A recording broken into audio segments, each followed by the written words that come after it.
Ladies and gentlemen, welcome back to Vermintide 2.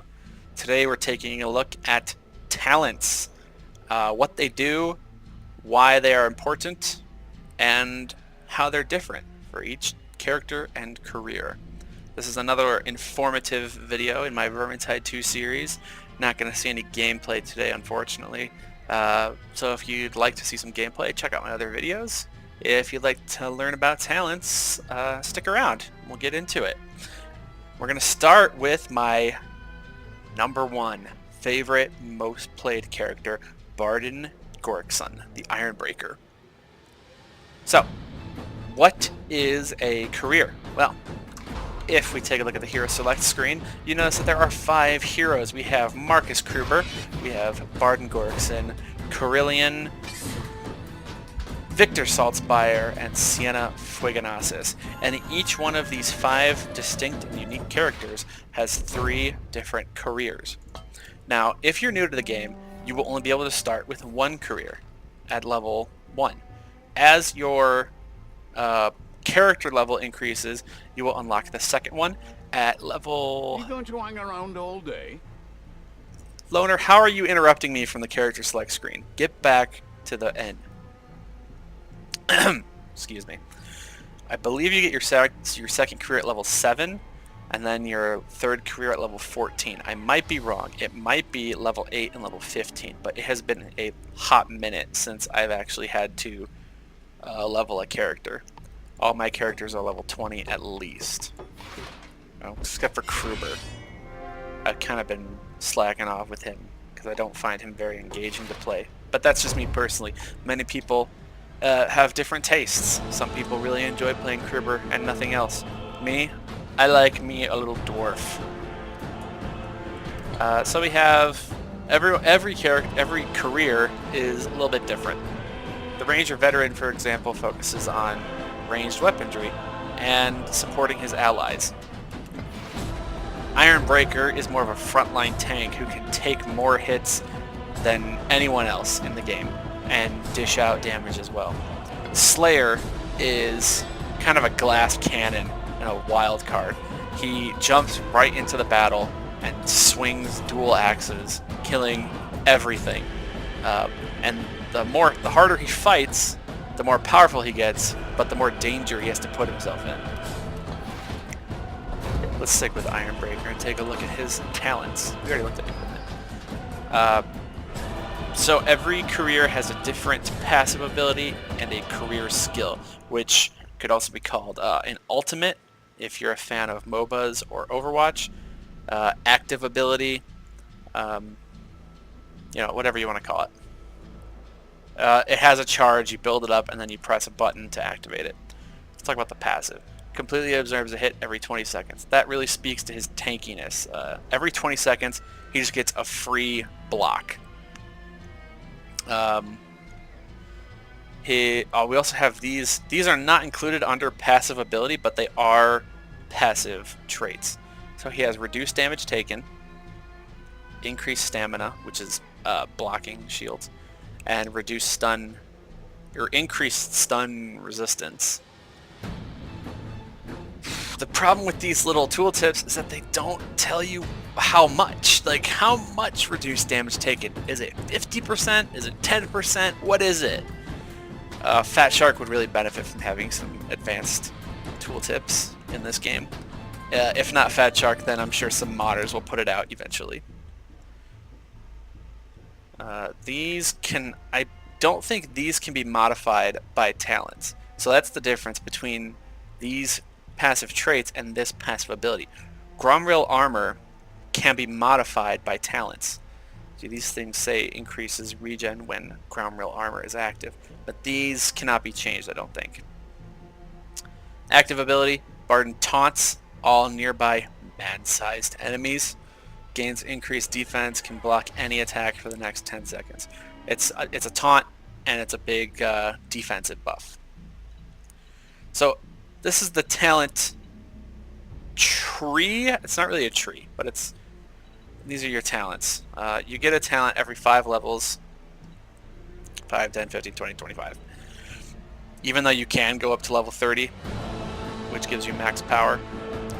This +6 just means that I've filled up this bar 6 times after hitting level 30, which filling up the XP bar after 30 doesn't improve your character at all, but it just gives you a commendation chest, so you can still keep earning gear for leveling up past 30. At level 5, we have some... excuse me. We have some different defensive buffs, increases the block angle, increases health, grants extra stamina. Level 10, we have a supporting ability, we have some other utility abilities that can give more stamina and reduce overcharge or overheat generated by fire weapons. Level 15 are all talents that affect the passive ability of a character. So if we look at Sienna, all of these affect critical mass, which is her passive ability as the pyromancer. If we look at Bounty Hunter, all of these, well, with the exception of Pious Fervor, these affect Blessed Shots, which is his passive. Carillion, these affect Murderous Prowess, which is a backstab ability. So these are all about backstabs. Even if we look at Barden's other careers, these all affect Trophy Hunter, which is his passive for Slayer. So level 15 affects your passive. Levels 5 and 10 are more defensive buffs and utilities. Level 15 affects your passive. Level 20 is even stranger, because every talent at level 20 is the same for every single character and career. It doesn't matter who you're playing as. Level 20 is the same. They have different names, but they're all the same. Look, critical hits grant temporary health. Okay? Kills grant temporary health. Okay? Regain health when Rat Ogres, Stormfeets, Chaos Trolls, or Chaos Spawn are killed. Alright? We look at Slayer. It's the same thing. Critical hits, kills, regain health. Critical hits, kills, regain health. They're even named the same between careers, they just have a different symbol. You notice that the text doesn't change. Let's look at someone completely different, like Carillion. Critical hits, kills, regain health. All the same. All the same text. I haven't leveled him up yet, but critical hits, kills, regain health on bosses. It's the same for every single character.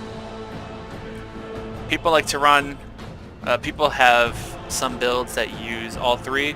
Personally, I just use the kills grant temporary health. Crits are not as reliable as just killing a slave rat or killing a chaos warrior or not a chaos warrior, a chaos marauder. You know, you can get kills easily. Critical hits are a chance, which is what makes this one a little more tricky. And then this one, you're not guaranteed to fight a boss on any given map. So bosses might not spawn. So you might not even get to use this third one.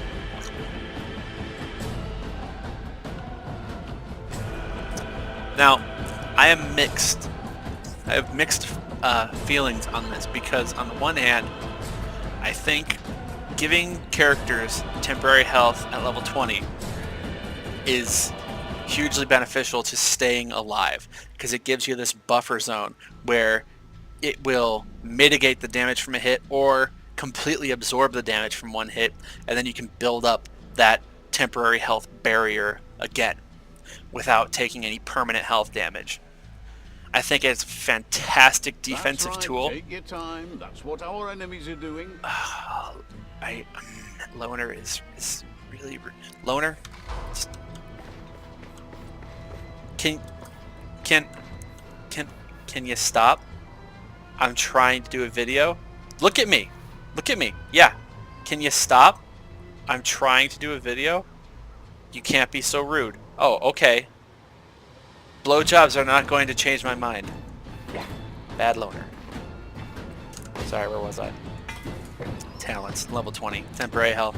Okay, it is a fantastic defensive tool for staying alive in intense situations on higher difficulties, but it is the same for every single character and career. Let's mix it up a little, you know? Like Sienna, she generates overheat overheat and then vents it so she doesn't explode. Overcharge, sorry. Overcharge, not overheat. She generates overcharge and then vents it so she doesn't explode. Maybe give her some temporary health when she like vents overcharge or something. Mix it up a little bit. I mean, that's just one thing I can think of for Sienna. I can't really think of anything for the other characters. Maybe if I had enough time and some brainstorming I could, but like mix it up so that even if it's the same for all 3 careers, but it's different for the 5 characters, I would be happy with that. Like if all of Barden's were the same, no matter if you're playing Slayer or Ironbreaker or Ranger Veteran, if they were different from Marcus and Carillion and Saltspire and Sienna's, that would be cool in my opinion. It would give them a unique way to build temporary health. But God, the lack of creativity on these level 20 talents is just, it's bland. Speaking of lack of creativity, let's move on to 25. So level 25 talents all affect your active ability, your career skill. So 15 is passive, 25 is career skill. Most of them are the same. Most of them are increased duration, decreased cooldown, and maybe like one other unique one. So this one lets Carillion shoot without leaving stealth. Decreased cooldown, grants temporary health. You know what? I might have misspoke. I've not actually looked at all these. This one exhausts all overcharge, grants temporary health when used, reduces cooldown, reduce cooldown, removes overcharge. So they're kind of similar, but not really. Okay, so there's a little variety here. Almost all of them have a reduced cooldown, though, I think, except for Taunt, which is weird. But these all change how your career... They're all buffs. None of these are trade-off. They're all beneficial. Like, this one is increased duration from 10 to 15 seconds. That's pretty huge. Not just for the Taunt, which is kind of like, you know, if you have to taunt an enemy for 15 seconds, then you must be doing a pretty shitty job of actually killing them, because you shouldn't have to fight the same enemy for 15 seconds. But the increased defense that it gives you is awesome, because you can block any attack automatically while Impenetrable is active. So the defensive buff is cool. This one increases the radius from 10 to 15. This one lets you taunt bosses. They're unique enough. Increases movement speed. Attacks are uninterruptible, which is kind of neat. Increases stagger effect when landing near enemies. Increased duration of stealth. Reduces cooldown. Barden recovers 20 health. Whoa, that's pretty good. I'm gonna get that one. So they all buff your career skill. Normally I wait until I'm at least level 20 with a character before heading into champion difficulty, just because having the temporary health is a huge boon on champion and legendary difficulty, but that's just me. If you're comfortable jumping in at 15, even 10, and you have high power, go for it. But that is about all I have to say about career abilities. I've covered everything. Passive, active, passive traits, which I don't really know what to call these. They're just more passives. Talent trees. Well, that's it for talents. Careers. If you found this video informational, please give it a like. If you'd like to see more Vermintide 2 stuff, subscribe. If you're already a subscriber, thanks for stopping by. If there's something that I missed, something you disagree with, something that you'd like more information on, put it in the comment section below. I appreciate those. I will read them because I only have like 14 subs, so it's not hard to get to all one of my comments. But yeah, until next time, I'm reincarnated.